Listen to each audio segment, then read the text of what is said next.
Halo teman-teman, di part terakhir pembuatan filter game untuk Instagram ini, kita akan membuat audio, sistem skor, tampilan skor, dan juga kita akan mencoba mengenal sedikit scripting di Spark AR. Jadi langsung saja kita ke tutorial. Nah baik teman-teman, untuk audio di sini kita punya 4 audio. Ada sweep untuk ketika kucing berpindah jalur, kemudian merdeka untuk background sound, kemudian jump untuk sound effect ketika kucing meloncat, dan happy untuk ketika kucing sedang selebrasi. Nah untuk tiap-tiap sound ini mereka membutuhkan satu speaker. Jadi kita akan seleksi kamera dan kemudian tambahkan speaker. Kemudian kita beri nama terlebih dahulu BGM untuk background musik. Kemudian kita akan buat pemutar audio atau audio playback controller. Kita klik di add asset dan kemudian kita pilih audio playback controller. Kita beri nama BGM juga. Kemudian akan saya isi dengan audio merdeka. Nah karena ini adalah musik, kita butuh dia bermain dari awal secara terus menerus, maka kita cek play dan loop. Nah kemudian saya seleksi speaker BGM, kemudian di audio akan saya pilih BGM. Nah musik akan saya kecilkan terlebih dahulu karena agar tidak mengganggu suara saya. Kemudian untuk kucing meloncat akan saya lakukan hal yang sama, akan saya tambahkan audio playback controller. Kita beri nama jump. Kemudian di panel kanan untuk audio kita pilih jump. Kemudian saya aktifkan play dan loop. Nah untuk play di sini nanti akan saya atur di patch editor. Jadi dia hanya akan bermain di scene play. Jadi ketika di stop, di scene stop, dia tidak akan bermain. Nah jadi akan saya masukkan saja di patch editor. Saya klik. Kemudian jangan lupa juga buat speakernya. Kita add speaker. Kita kasih nama jump. Dan kita pilih audionya adalah jump. Nah untuk di patch editor akan saya ambil dari counter ini ketika play dan stop. Jadi ketika di scene play dia akan bermain. Jadi akan saya tarik ke sini, kemudian saya buat equal. Untuk angkanya sudah benar, jadi kita langsung connect saja. Dan jika kita restart, maka dia sudah bermain. Dan ketika mati, secara otomatis dia berhenti. Nah oke, sound effect jump sudah jadi. Nah sekarang untuk happy kita tinggal balik saja. Nah jadi kita buat dulu di sini audio playback controller untuk happy. Kemudian akan saya isi dengan happy tentu saja. Play dan loop akan saya nyalakan. Kemudian jangan lupa kita buat speakernya dan kasih nama happy. Nah, kemudian audio kita isi dengan happy. Akan saya kecilkan dulu volumenya. Oke, dan sekarang kita tinggal masukkan kapan dia bermain. Nah, di sini kita akan copy paste not equal, kemudian kita isi dengan angka 1. Kita connect ke happy. Sekarang coba kita restart. Dan berhasil. Nah kemudian untuk sweep. Nah untuk sweep ini berbeda, kita tidak akan menggunakan audio playback controller. Kita akan buat semuanya di patch editor dan kita ambil dari ketika screen di tab. Jadi kita akan ke atas, kita cari control karakter. Di dalam grup ini kita akan masuk, kita tekan panah kecil di sini. Nah kemudian di screen tab ini akan saya buat create output, akan saya klik. Kemudian kita tekan di sini untuk keluar dari grup. Nah sekarang di grup kontrol karakter ini kita punya output tambahan yaitu screen tab. Nah kemudian di sini akan saya buat note audio player. Jangan lupa juga kita buat speaker untuk sweep. Kemudian untuk audio di speaker akan kita masukkan ke patch editor dan kita connect di audio player. Untuk pilihan audionya akan saya drag and drop sweep. Kita connect di input audio clip. Nah untuk controller kita akan cari single clip controller dan akan kita perintahkan dia play ketika impulse step masuk. Sekarang kita coba restart dan sudah berhasil. Kemudian untuk volume teman-teman bisa sesuaikan sendiri sesuai selera. Dan berikutnya kita akan buat sistem skor dan tulisan skor. Untuk sistem skor kita akan buat setiap kali karakter melewati satu pin maka dia akan menambah 1 poin. Nah kita sudah tahu untuk melewati satu pin kita butuh 4 hitungan. Nah jadi kita buat saja di sini note counter untuk menghitung. Kemudian kita buat maksimum skornya sampai 99. Kemudian kita buat option picker. Jadi ketika selama kita ada di scene play maka skor akan terus bertambah. Sedangkan jika sudah berhenti di scene stop maka skor tidak akan bertambah lagi. Kita buat option picker. Kemudian kita kecilkan pilihannya menjadi 2. Dan untuk jenis sinyalnya adalah pulse. Kemudian kita tambahkan loop animation untuk memberi sinyal increase di counter. Nah, untuk durasi adalah 4 step, maka kita kalikan durasi pertama 0,5 kalikan 4 jadi 2. Kemudian kita sambungkan dari loop animation ke option picker yang pertama. Kemudian kita sambungkan ke counter di increase.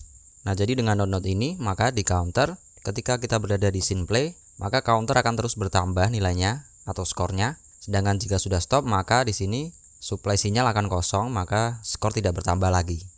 Oke. Dan kemudian untuk option pickernya, kita akan ambilkan sinyal dari sini, dari perpindahan scene play dan scene stop. Nah, kita sudah buat node-node basic untuk sistem score, jadi kita coba saja gamenya. Kita lewati 1 pin, 2. Nah, seharusnya nilai di sini jadi 2, dan benar.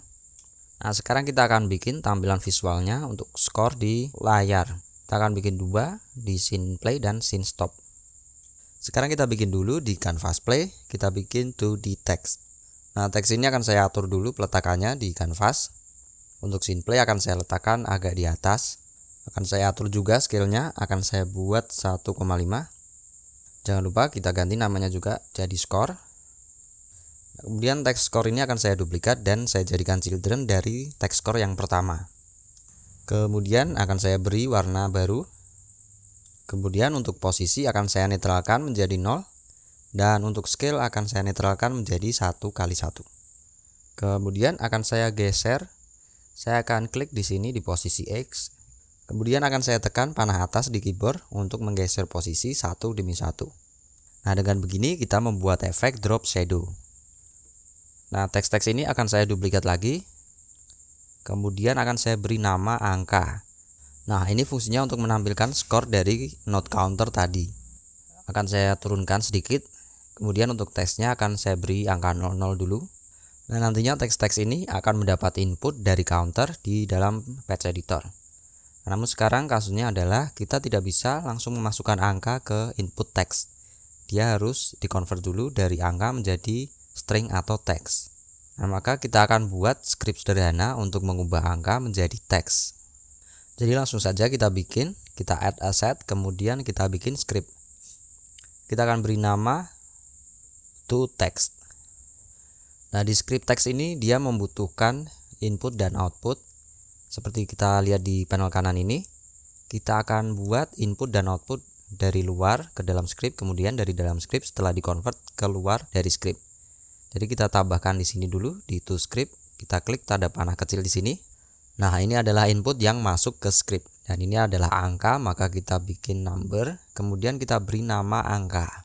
Sekarang kita buat yang keluar dari script. Kita akan buat dalam bentuk teks, kemudian kita beri nama text.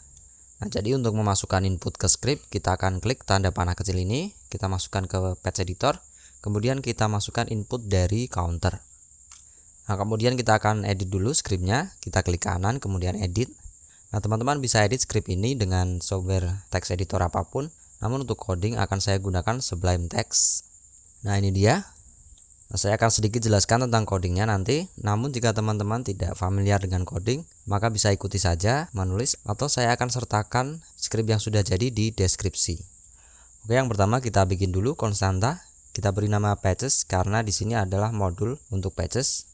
Nantinya modul ini akan kita gunakan untuk mencari variabel-variabel yang berada di patch editor. Jadi kita tambahkan, dia membutuhkan require modul itu sendiri yaitu patches. Kemudian di sini kita akan cari semua objek-objek yang kita butuhkan. Kita akan gunakan promise all. Dan dengan promise all ini script akan mencari dulu objek-objek yang ingin kita cari, baru kemudian dia akan melakukan instruksi atau fungsi yang kita berikan. Jadi dia tidak akan melakukan instruksi sebelum seluruh objek yang akan kita cari ketemu. Kemudian kita beri kurung kotak karena promise all ini adalah list. Jadi kita cari dulu di sini menggunakan patches. Kita tulis patches.outputs.getScalar. Nah, kita lihat di Spark AR, untuk input angka tadi kita beri nama angka. Jadi kita masukkan di dalam kurung ini. Karena bentuknya string, kita beri petik 2 angka. Kemudian di akhir kita berikan koma karena ini adalah list. Nah, setelah ketemu, lalu then kita akan buat fungsi di sini, function, kemudian kita beri parameter result. Nah, jadi setelah ketemu kita akan olah di sini. Kita akan ubah angka yang sudah ditemukan tadi menjadi variabel. Kita ketik var, kemudian saya beri nama score, dan dia adalah result 0 atau hasil temuan pertama yang ada di promise all. Nah, sekarang angka yang sudah kita dapat tadi akan kita keluarkan kembali. Kita akan gunakan patches, kemudian inputs, kemudian set string karena dia adalah teks atau string, kemudian namanya adalah text, dan apa yang akan kita keluarkan adalah score, dan kemudian kita ubah menjadi teks dengan metode toString. Kemudian di SparkAR akan kita masukkan skripnya. Biasanya SparkAR tidak langsung membaca skrip yang sudah kita edit, jadi saya akan restart dulu sebentar. Oke, setelah kita restart kita akan coba gamenya, dan dia berhasil sudah menambah angka skor. Namun di sini angka skor sepertinya terlalu pelit, terlalu kecil, jadi saya akan kalikan 10 saja. Saya akan tambahkan not multiply, kemudian saya beri nilai 10. Nah, kemudian kita akan duplikat skor dan angka ini untuk tampilan ketika scene stop. Kita akan duplikat dan kita seret ke canvas stop. Nah, untuk angka yang belum masuk ke patch editor akan saya masukkan ke patch editor, kemudian saya konekkan ke script. Nah, di sini saya juga lupa mengubah text score menjadi score, maka saya ubah aja. Nah, teman-teman juga bisa mengatur tampilan menurut selera teman-teman sendiri. Di sini saya atur tempat dan scale-nya. Nah, sampai sini kita sudah berhasil membuat satu game filter untuk Instagram menggunakan SparkAR. Jika teman-teman ada pertanyaan, silahkan jangan malu-malu tinggalkan komen di bawah atau bisa langsung DM Instagram saya. Link ada di deskripsi. Dan terima kasih teman-teman yang sudah mengikuti tutorial ini. Sampai ketemu lagi di tutorial berikutnya. Salam.